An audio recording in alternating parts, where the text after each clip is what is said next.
దేవునికి మహిమ కలుగునుగాక. ప్రభు పేరట మీ అందరికి వందనాలు, శుభాలు, మరణాత. ప్రియులరా, ప్రభు పేరట మీ అందరికి శుభాలు తెలియపరుస్తున్నాను. సమయంలో దేవుని వాక్యము నిమిత్తము ప్రార్థన చేద్దాం. స్తోత్రం స్తోత్రం స్తోత్రం స్తోత్రం. పరిశుద్ధుడా పరిశుద్ధుడా పరిశుద్ధుడా, పరమందు ఆశ్రయుడమైన మా పరలోక దేవా, నిత్యమును నాయన పరిశుద్ధుడు పరిశుద్ధుడిని కొనియాడబడుతూ, కీర్తించబడుతూ, ఆరాధించబడుతూ, స్తుతించబడుచున్న ఓ మా ప్రభువా, నీ కొందనాలు స్తోత్రాలు తండ్రి. ఇప్పుడు ఎల్లప్పుడూ నిత్యము కొనియాడబడుతూ కీర్తించబడుతున్న తండ్రి, నీకు స్తోత్రాలయ్యా. సమయంలో నీ దాసుడిని నేను ప్రభా, నీ లేఖనమును చేతపట్టి నీ ఎదుటి నిలుచున్నాను, నీ బిడలి ఎదుటి చేరి ఉన్నాను. చేరు నన్ను, నా తలంపులు మరుగు చేసి నీ ఆత్మతో నింపి బలపరచమని, నీ వాక్యము చేత నీ బిడలను కట్టమని, నీ వాక్యము చేత ఏ మంగళవార దినమున నీ ఆత్మతో వర్ధిల్లు చేయమని ఆత్మరూపుడు రక్షణకర్త యేసు నామమున అడుగుచున్నాను పరమ తండ్రి, ఆమేన్. మన తండ్రి అయిన దేవుని సన్నిధి సహాయము తోడుగా ఉండి ముందుకు నడిపించును గాక, ఆమేన్. నా ప్రియమైన ప్రియ దేవుని సంగమా, దేవుని బిడలారా, ఈరోజు పాఠము ఏమనగా ప్రార్థన చేయుట. ఇక ఆదిలో అనగా ఈనాడు పితరులైన వారు ఆనాడు ప్రభు మాట అందుకుని అపోస్తుడైన పౌలు చీలలు మేడగదిలో ఈ యొక్క పస్కా పండుగ దినమున గొప్ప ప్రార్థన చేశారు. వీళ్ళు ఎటువంటి ప్రార్థన? ఆత్మ సంబంధమైన ప్రార్థన, ఆలోచన సంబంధమైన ప్రార్థన, విజ్ఞాపనతో కూడిన ప్రార్థన, వినయముతో కూడిన ప్రార్థన, విధేయతతో కూడిన ప్రార్థన వారు చేశారు. ఎందుకు ఎలాగూ చేశారంటే ఆత్మ సంబంధమైన ప్రార్థన చేశారు వీళ్ళు. చాలా గొప్ప ప్రార్థన. ఈ ప్రార్థనకి అంతు చిక్కని ప్రార్థన, గొప్ప విలువైన ప్రార్థన వారు చేశారు. అటువంటి ప్రార్థన మనం చేస్తున్నామా లేదనేది ఆలోచిస్తే బైబిల్ గ్రంథంలో ప్రియులరా మనం గమనించాలి. ఒకసారి ఇక్కడ మనం ప్రియులరా ఇక్కడ మనం గమనించాలి ఒకసారి, దేవుడు ఎందుకు ఈ మాటలు మాట్లాడుచున్నాడు మనతో అంటే, మనం అర్థం చేసుకోవాల్సిన విషయాలన్నీ కూడా ఈ అపోస్తుల కార్యము 3వ అధ్యాయంలో మాట్లాడుతున్న మాటలు మనం గమనించిన 3వ అధ్యాయంలో పగల 3 గంటలకు ప్రార్థన కాలమున పేతురును యోహానును దేవాలయముకి ఎక్కి వెలుచుండగా పుట్టిన మొదలుకొని కుంటువాడైన ఒక మనుషుడు మోసుకుని పోబడుచున్నాడు. వాడు దేవాలయముకు భిక్షము అడుగుటకు వాడు వెళుతున్నాడు. అక్కడికి మోసుకుపోతున్నాడు. కొందరు ప్రతి దినమును శృంగారమైన దేవాలయమును వాడు చూచుచున్నారు. ఉంచుచు వచ్చిరి. పేతురును యోహానును దేవాలయములకు ప్రవేశింపక పూర్వము దేవాలయంకు ప్రవేశించి చూసి వాడు భిక్షమడగా, పేతురును యోహానును వారిని తేరు చూసి మా తట్టు చూడుము, వాడు వారు ఏమైనా దొరుకునని కనపట్టుచు వారి యందు లక్ష్యముంచెను. అంతడు పేతురు, వెండి బంగారములు నా యొద్ద లేవు గాని నాకు కలిగినదే నీకిచ్చుచున్నాను.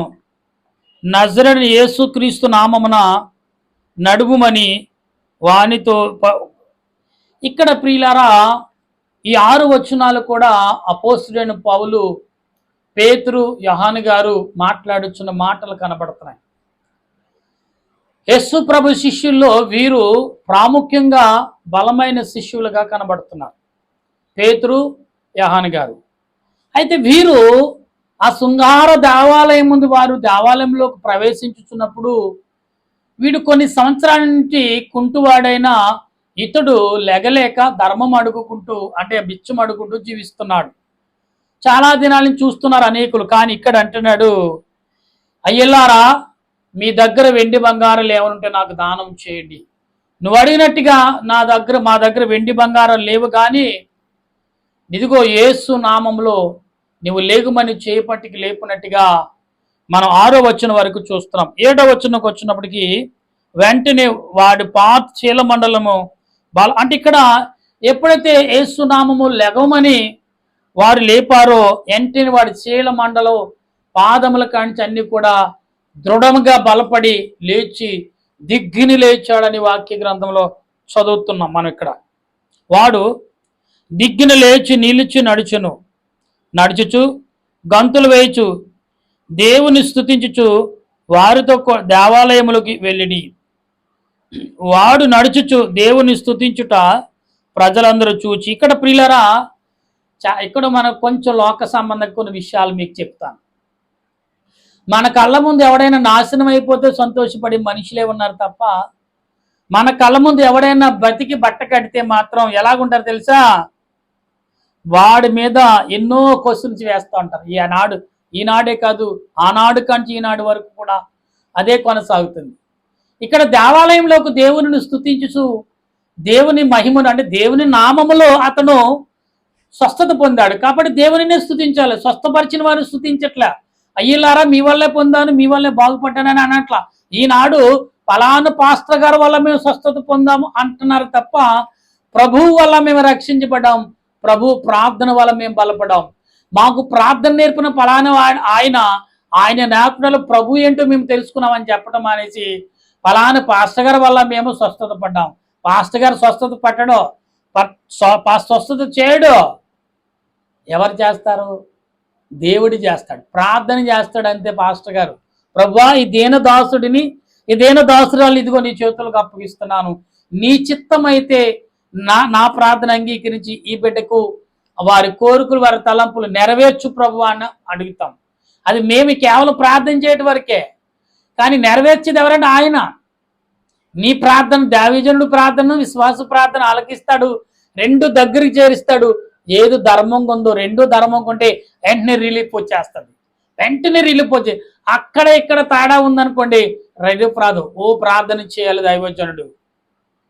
ఈమె కూడా దైవజనుడికి చెప్పులు అరిగిపోయేలాగా తిరగాలి, తిరిగితేనే తప్ప స్వస్థత రాదు. ఈనాడు విశ్వాసంతో స్వస్థత ప్రభు వల్లనే జరుగుతుంది, మనుషుల వల్ల కానే కాదు. ఇక్కడ అంటున్నారు, అప్పుడు ఇక్కడ ఏమంటున్నాడు? శృంగారేమ దేవాలయమును దూరము యొద్ద భిక్షము కొరకు కూర్చున్నవాడు వీడే గుర్తిరిగి వారు జరిగిన చూచి విస్మయముతో నిండి పరవశులైరి. వాడు పేతురును యోహానును పట్టుకుని ఉండగా ప్రజలందరూ విస్మయ పొంది సొలొమోను మండపము యొద్దకు వాడిని తీసుకువెళ్ళి వీరితో వచ్చాను. పేతురు వీరిని చూచి ప్రజలతో ఇట్లా నేను, ఇశ్రాయేలులారా, మీరు వీని విషయంపై ఇశ్రాయేలు ప్రజలారా, మీరు దేవుని సంఘమే, దేవుని ప్రజలారా, ఎందుకు వీడిని బట్టి మీరు ఎందుకు ఆశ్చర్యపడుతున్నారు? విషయం చెందుతున్నారంటే ఆశ్చర్యపడుతున్నారని అర్థం. కాబట్టి విషయం ఎందుకు చెందుతున్నారు అంటే ఆశ్చర్యం ఎందుకు పడుతున్నారు అన్నప్పుడు ఇక్కడ ఏమంటున్నారు? మా సొంత శక్తి చేతనైనను భక్తి చేతనైనను మనం వీరికి బలం ఇచ్చినట్టుగా మీరెందుకు, ఇక్కడ చక్కగా చెప్పేశాడు. మా శక్తి వలన, మా బలం వల్ల వీడికి బలం ఇచ్చారని మా ఎందుకు తేరు చూచుచున్నారు? ఇది కరెక్ట్ అయిన పాయింట్ ఇక్కడ కనపడుతున్న అపోస్తలుడైన పౌలు ఇక్కడ యోహాను గారు, పేతురు గారు మాట్లాడుతున్న మాటలు. మేము కాదు బాబు, మా వైపుకి చూడండి, ప్రభు వైపు చూడండి అని చెప్తారు. మేము ప్రభు వైపు చూస్తున్నాం, మీరు ప్రభు వైపు చూడండి. కానీ మీరే లేవనెత్తారు కదా అనవచ్చు చాలా మంది. అక్కడ ప్రభు నామములో లెగవమని అడిగారు, అంటే ప్రభు వారితో ఉన్నారు కాబట్టి ఆ కార్యం జరిగింది. ఈనాడు నీతో ప్రభు ఉంటే కార్యం జరుగుతుంది. ఒక దైవజనుడు కూడా ప్రభు ఉన్నప్పుడు కార్యం ఖచ్చితంగా జరుగుతుంది. కార్యం ఆలస్యం అవుతుందంటే ప్రభు అతనితో లేనట్లు లెక్క. గుర్తుపెట్టుకోండి, ఎక్కడున్నా ఎలాగున్నా, ఫోన్లో ప్రార్థన చేసినా ఎక్కడున్నా కానీ ఏ రీతిగా ప్రభు అతనితో ఉంటే కార్యం జరుగుతుంది, ప్రభు అతనితో లేకపోతే కార్యం జరగదు. ఇది బాగా గుర్తుపెట్టుకోండి ప్రియులారా. ఇక్కడ ఏమంటున్నారు?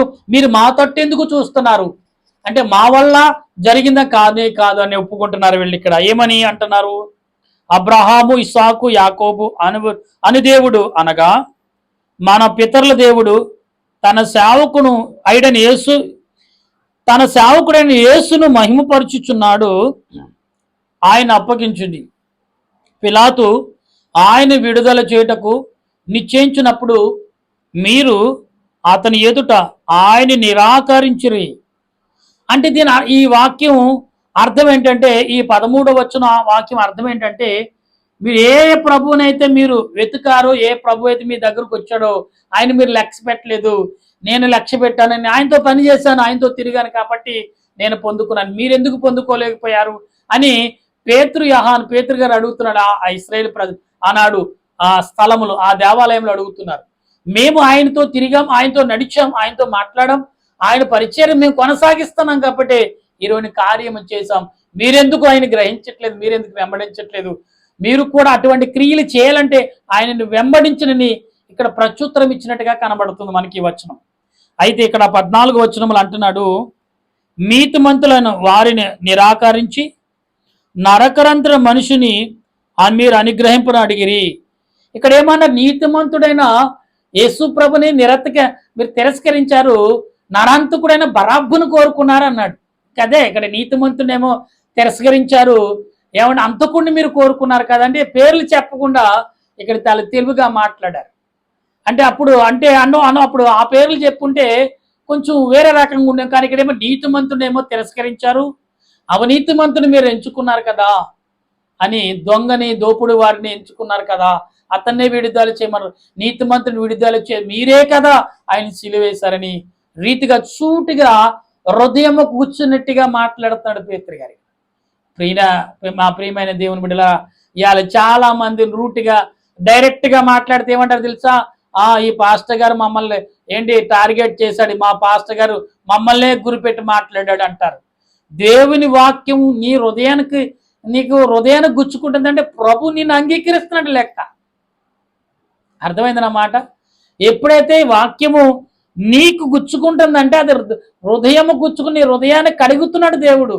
వాక్యం ద్వారా గ్రహించి దానికి లోబడాలి. కానీ మా పాస్టర్ గారు నా కోసమే చెప్పాడు ఈ మాటలు, మా పాస్టర్ గారు నా కొరకే మాట్లాడిన ఈ మాటలు అంటే ఎంత అవివేకతనము, ఎంత అమాయకతనము, ఎంత మూర్ఖత్వము గమనించండి. ఇవాళ చాలా తెలుగుగా మాట్లాడతారు. ఇక శృంగార దేవాలయంలో వీరు ఏమంటున్నారంటే, ఇక్కడ చూడండి, అతను చంపితిరి కానీ దేవుడు ఆయనను మృతులలో లేపును, అందుకు మేము సాక్షులం. ఇక్కడ ఏమన్నారు? మీరు చంపారు కానీ ఆయన మృతుల్లో లేచాడు, దానికి సాక్షులం మేమే అంటారు. మా ఎదురుగుండానే ఆయన లేచాడు. పేతురు అంటున్నాడు, పిల్లరా ఈనాడు గుర్తుపెట్టుకోండి, మనం ప్రభువు లేచాడండి, ఎక్కడ లేచాడు, ఎలా లేచాడని డిబేట్లు పెడుతున్నాం. సేవకులు అలాగే అన్నారు. ఎలా సేవకుడు అంటాడు, మీరు వాదగేస్తే మేము వాద వేస్తాం, మీరు వాదమైతే మీ కొరకు ప్రార్థన చేస్తాం అంట్లా. మీరు మూర్ఖత్వంగా మాట్లాడుతున్నారు, మేము అలా మాట్లాడతాం అంటున్నారు. ఏం మాట్లాడుతున్నారండి? లేఖనం అలాగంటలేదు. తప్పు చేసేవాడిని క్షమించి నాడు నీవు ప్రేమను చూపించడం తప్పు నాడు తెలుసుకుని నా యొద్దకు వస్తాడంటున్నాడు. యాలేమన్నారు, నా ప్రభువుని మీరు ఎదిరిస్తున్నారు కాబట్టి మేము కూడా మీ దేవతలను మీ దేవుళ్ళని మేము దూషిస్తాం. తప్పు. ప్రభు ఎక్కడ దూషించలేదు. ఎప్పుడు దూషించాడు, ఎప్పుడు మందలించాడంటే వీరు మూర్ఖులుగా ఉన్నప్పుడు దేవుడే తీర్పు తీర్చారు. వారికి ఏం చేశాడు? దేనినైతే నమ్ముకుని విర్రవీగుతున్నారు దానినే కొదువు చేశాడు, దానినే లేకుండా చేశాడు దేవుడు. అప్పుడు వారు నిజమైన దేవుడు ఎవరో తెలుసుకున్నాడు. ఏలియా దగ్గరకు వచ్చినప్పుడు ఏలియా ప్రార్థన చేసినప్పుడు ఏం జరిగింది తెలుసా? వారి బలిని అర్పించారు దేవతకు, కానీ అక్కడ ఏమీ ఫలించలేదు. ఏలియా బలిపీఠం కట్టాడు, దాని మీద బలిని అర్పించాడు, నీటితో తడిపేశాడు. ఒక్క క్షణం ప్రార్థన, తండ్రి ఇది నీ చిత్తమైతే నీ కార్యము ఈ ప్రజల మధ్యన జరిపించి ఈ బిడ్డలందరూ నీవు స్వీకరించమని ఒకటే ప్రార్థన చేశాడని నేను అనుకుని మీతో చెప్తున్నాను. అలాగే చేస్తుండొచ్చు. ఆ రోజు వెంటనే పరలోకం అగ్నితో కూడిన మరి దహన బలిని అది స్వీకరించింది. ఆశ్చర్యపరి ఇబ్బందించారు. ఎవరైతే మబ్బు పెట్టారో, ఎవరైతే మరి మోసం చేస్తారో వారందరినీ ఈ ప్రజలందరూ సుమారు అక్కడంట సుమారు 10,000 మంది పైగానే ఓసుకోత కోయబడ్డారంట. ఎవరి చేత? మోసపోయిన వారు తిరగబడి దేవునాత్మ చేత నింపబడి వారు ఏం చేశారు? వారే చంపేశారండి. ఎందుకు మమ్మల్ని ఎలా మోసం చేశారు, మీరేమి నడిపిస్తున్నారు అనేసి ఆనాడు అప్పుడు దరివే రాజు వీళ్ళందరూ కూడా ఏలియాకు సాష్టాంగ నమస్కారం చేసి దేవదేవుడిని ప్రార్థించారు. సుమారు 3 లక్షల మంది ప్రభు వైపు తిరిగినట్లుగా చరిత్ర బైబిల్ చెప్తుంది. ఇక్కడ ఏమంటున్నాడు? ప్రభు పునరుద్ధానుడైన మేమే సాక్షులు అని సెలవిస్తున్నాడు ఈ మాటని. అయితే మూలముగా ఆయన నామమే మీరు చూచి ఎరిగిన దీనిని ప్రకటించండి. ఆయన మనకు కలిగిన విశ్వాసమే మీ అందరి ఎదుట వీరికి పూర్ణ స్వస్థత కలగజేసిందేమి. అంటే వాడు పూర్ణ విశ్వాసం కలిగి ఉన్నాడు ప్రభు వచ్చి నన్ను స్వస్థపరచడానికి. దేవుడు తన ఆత్మ ద్వారా తన సేవకుని ఇవాళ ప్రభు వచ్చి మీ కార్యాలు చేయడానికి సేవకులు వస్తారు మీ ఇళ్లకు. ఆ సేవకుల ద్వారా మీరు అభివృద్ధి పొందుతారు, స్వస్థపడతారు, ఆరోగ్యం కూడా. సేవకుడి మాట గల మీకు హృదయానికి గుచ్చుకోవచ్చు, కానీ మీరు నొచ్చుకోకండి, బాధపడి దాన్ని స్వీకరించండి. ఓహో నిజమే కదా, దేవుడు నన్ను గర్దిస్తున్నాడేమో, ఆయన హృదయానికి లోబడితే, ఆ మాట గర్దింపుకు లోబడి నువ్వు సరి చేసుకుంటే బంగారం మెరిచినట్టు నిన్ను మెరిపిస్తాడు. ఇలా అనారోగ్యంతో ఉన్నావు, దీనస్థితిలో ఉన్నావు, బాధలో ఉన్నావు, దుఃఖంలో ఉన్నావేమో, అయితే ప్రభు నిన్ను ఖచ్చితంగా ఆయన రెక్కల నీడలోకి చేరుస్తాడని విషయాన్ని మర్చిపోవద్దని ప్రభు యొక్క సేవకుడిగా మీకు నేను తెలియపరుస్తున్నాను. ప్రియులారా, ఈ సమయంలో మనం ప్రార్థించుచున్నప్పుడు దేవుడు మాట్లాడుతున్న మాటలని మీరును మీకు అధికారులను తెలియక చేసిదరని మాకు తెలియను. అయితే దేవుడు తన క్రీస్తు శ్రమపడినని సమస్త ప్రవక్తల నోట ముందుగా ప్రవచన విషయం ఇలాగ నెరవేర్చును. ప్రియులారా, సుమారు 17 వచనాల వరకు ఈరోజు వివరించాను. ప్రియులారా, ఉన్నది రేపు మార్నింగ్ ఉదయకాలం మీకు వివరిస్తాను. ఎందుకంటే దీని వివరణ దేవుడు పేతురు ద్వారా, యోహాను గారి ద్వారా ప్రభు ఎందుకు కార్యము చేశాడు అన్నాడు, ఎందుకు గొప్ప క్రియలు ప్రభు చేస్తున్నాడు, ఎందుకు ప్రభు తన ఆత్మీయను బట్టి ఆలోచన బట్టి దృఢమైన బలమైన క్రియను చేస్తున్నాడని మనం గమనిస్తే ఇలా అసలే గొప్ప విషయాలు బైబిల్ గ్రంథంలో కనబడుతున్నాయి. అయితే చదువుదాం, ఈ కంటిన్యూ చేద్దాం వాక్యాన్ని. ప్రభు సముఖం నుండి విశ్రాంత కాలము వచ్చిన వరకు మీ కొరకు నియమించిన క్రీస్తు యేసును ఆయన పంపునని మీ పాపములు తుడిచివేయ రక్తమును మారు మనసును పొంది అన్నిటికీ కుదురుబాటు కాలం వచ్చునని దేవుడు ఆది నుండి తన పరిశుద్ధ ప్రవక్తల నోటన ప్రవచించును. అంతవరకు యేసు పరలోక నివాసయునుట ఆవశ్యకము. మోషే ఇట్లనును, ప్రభువైన దేవుడు నా వంటి ప్రవక్తను మీ సహోదరుల నుండి మీ కొరకు పుట్టించును. ఆయన మీతో ఏమి చెప్పునో అన్ని విషయములను మీరు ఆయన మాట వినలేదు. ఆ ప్రవక్త ప్రజలలో ఉండకుండా సర్వనాశనమగునని మరియు సమూయేలు మొదలుకొని ఎందరు ప్రవక్తలు ప్రవచించుతారో వారందరూ ఈ దినమును గూర్చి ప్రకటించిరి. ఆ ప్రవక్తలకు దేవుడు అబ్రహాముతో నీ సంతానమును భూలోక వంశములన్నీ ఆశీర్వదింపబడినని చెప్పి మీ పితరులతో చేసిన నిబంధనకు మీరు వారసులై ఉందరు.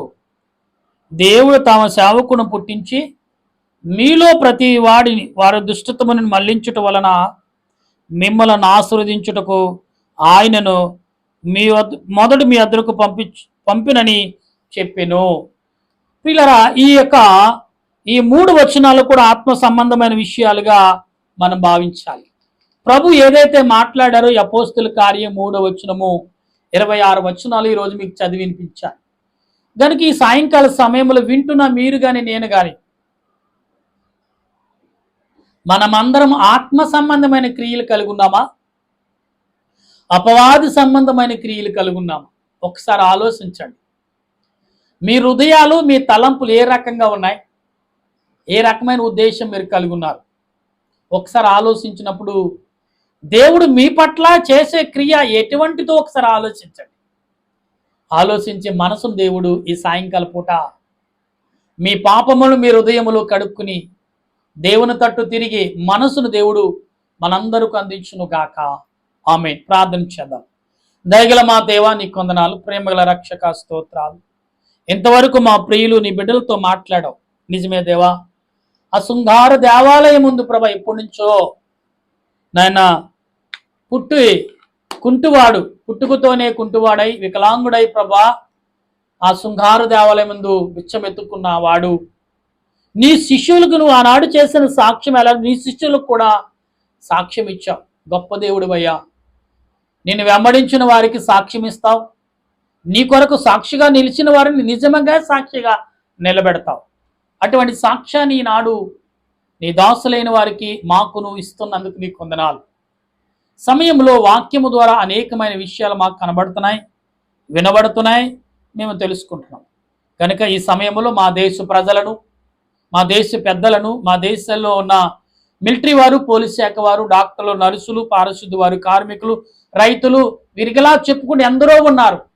గర్భిణీ స్త్రీలు, బాలింత్రాలు, గుడ్డివారు, చెవిటివారు, మూగవారు, వికలాంగులు, ఆర్థికంగా చిక్కుకుపోతున్న వారు, అనారోగ్యంతో బాధపడుతున్న వారు, బలహీనులుగా ఉన్నవారు, వివాహాలు కాక ఎదురు చూస్తున్న బిడ్డలు, వివాహమై మనశ్శాంతి లేకున్న బిడ్డల కొరకు మేము ప్రార్థిస్తున్నాం.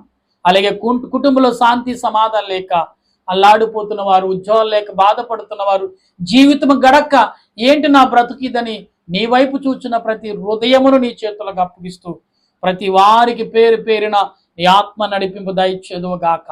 నీ సన్నిధి వారి మీదకి దిగొచ్చును గాక. నీ మేలుతో వారు నింపబడుదురు గాక. నీ సాక్షులకి భూమి మీద ఆనాడు అబ్రాహాము సంతానం వలె 12 గోత్రాలు ఎలాగును బలపరచలాగున మేమును మా బిడ్డలు మా పితరులు దీవించబడి బలపడి నీ సన్నిధిలో సాక్ష్యంగా నీ రాజ్య వారసులుగా చెందబడి కృపను అందించుదువు గాక. నీ సహాయము దయచేయమని దీనుడే నన్ను నా పరిచర్యను మరణాత ప్రార్థన సన్నిధిని బలపరిచి నడిపించి వర్ధిల్లు చేసి మహిమ పొందును గాక. ఆమేన్. మన తండ్రి అయిన దేవుని కృప, త్రియేక దేవుని సన్నిధి సహాయము అన్ని వేళలా తోడుగా ఉండి ఆయన రాకడకు సిద్ధపరచును గాక. ఆమేన్, ఆమేన్, ఆమేన్. మీ అందరికీ వందనాలు. మరణాత.